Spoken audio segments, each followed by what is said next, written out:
Alors que l'avion solaire vient de réaliser avec succès son 4e vol en se posant à Mandalay au Myanmar le 19 mars, le Mission Control Center de Monaco est lui en pleine effervescence à l'approche de la 5e étape pour Chongqing en Chine. Les premiers calculs envisageraient un possible décollage ce samedi 28 mars.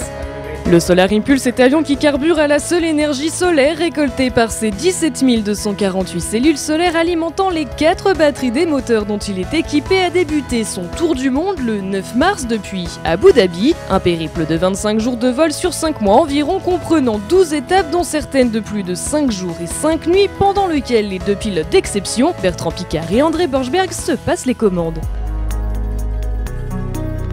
Le gros challenge, c'est d'être parti d'Abu Dhabi puis de revenir à Abu Dhabi en faisant le tour de la Terre. C'est un challenge qui est uniquement à l'énergie solaire.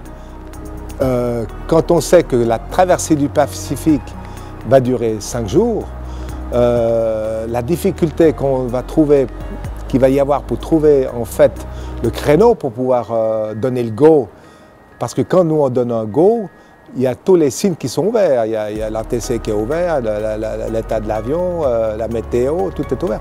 Au niveau météo, on est capable de faire au niveau météo une météo précise jusqu'à 5 jours. Mais quand on fera la traversée du Pacifique, on devra s'y prendre 10 jours à l'avance. Parce qu'il faut connaître la météo au départ, mais il faut connaître aussi puis être sûr de la météo à l'arrivée. Et surtout qu'au milieu, ça se passe aussi bien. C'est un long travail qui demande une énorme collaboration. Et ce qui fait qu'on est une équipe qui est extrêmement soudée à la Mission Control Center de Monaco. Et pour mener à bien ce projet un peu fou, l'équipe du Mission Control Center, composée d'une vingtaine de personnes, assure nuit et jour le tracé de l'appareil. Météorologues, ingénieurs de vol, mathématiciens ou encore contrôleurs aériens pronostiquent, anticipent et calculent chaque donnée, chaque paramètre pour assurer un vol en toute sécurité aux pilotes. Christophe Bezoff, mathématicien spécialisé en probabilité et statistique chez Altran, est en charge des stratégies et prévisions pour le Solar Impulse. Sa mission, trouver les solutions aux phénomènes complexes et assurer le meilleur parcours possible à l'appareil. Le gros système de calcul est capable de placer l'avion à n'importe quel moment, n'importe quel endroit autour de la Terre, n'importe quelle altitude, n'importe quelle condition de batterie, de charge des moteurs, etc. et de calculer le vol. Donc ça c'est quelque chose qu'on sait faire en autonome. Donc c'est un gros système de calcul que l'on a commencé à développer il y a 12 ans en fait, quand on avait démarré le projet. Et c'est l'embryon de ce système de calcul qui a servi de base à la définition de l'avion. C'est-à-dire le tout premier avion, HBSIA, a été affiné, conçu et affiné avec ce tout premier système de calcul où on a pu évaluer les différentes technologies qui étaient en compétition. Et c'est ça qui a conduit à définir un avion aussi grand, avec telle répartition entre la puissance des moteurs, la charge de la batterie, la capacité de la batterie.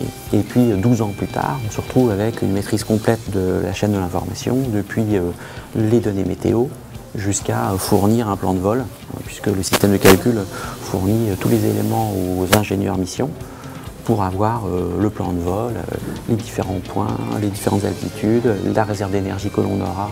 Donc tous les paramètres sont calculés là à l'avance et ça permet bien sûr d'assurer aux pilotes des conditions de sécurité au maximum. 150 milliards de plans de vol possibles ont été analysés depuis 2014. Le Solar Impulse 2 d'une envergure de 72 mètres pour un poids équivalent à celui d'une voiture, soit 2,3 tonnes, est particulièrement sensible aux variations, qu'il s'agisse de la météorologie, le vent, les nuages, comme de la vitesse. Tout autant de paramètres complexes à analyser et prendre en compte pour le pôle stratégies et prévisions.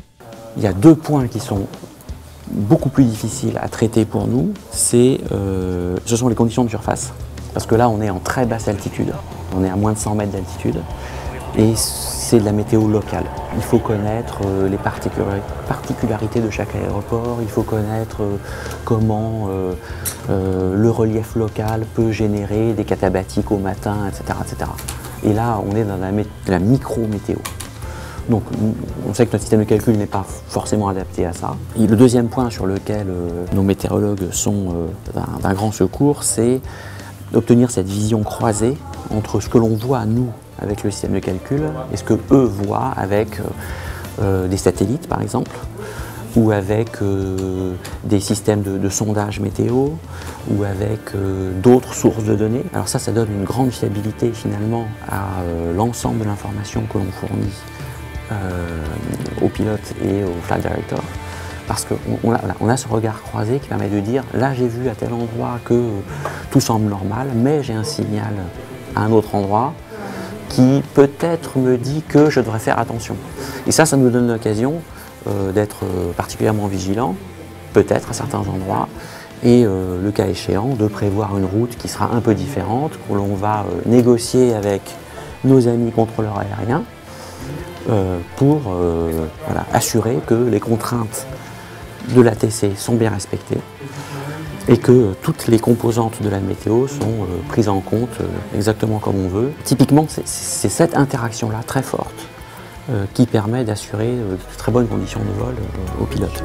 Un processus décisionnel complexe qui débute 6 à 8 jours avant le go envisagé du départ. Les calculs commencent alors et sont mis à jour toutes les 6 à 12 heures pour vérifier la garantie des stratégies avancées. C'est finalement au directeur de vol incarné par Raymond Clerc qu'incombe la décision finale du plan de vol, comme du top en lien étroit avec André Borschberg et Bertrand Piccard. Un tour du monde intense et riche d'enseignements pour toutes les équipes Solar Impulse.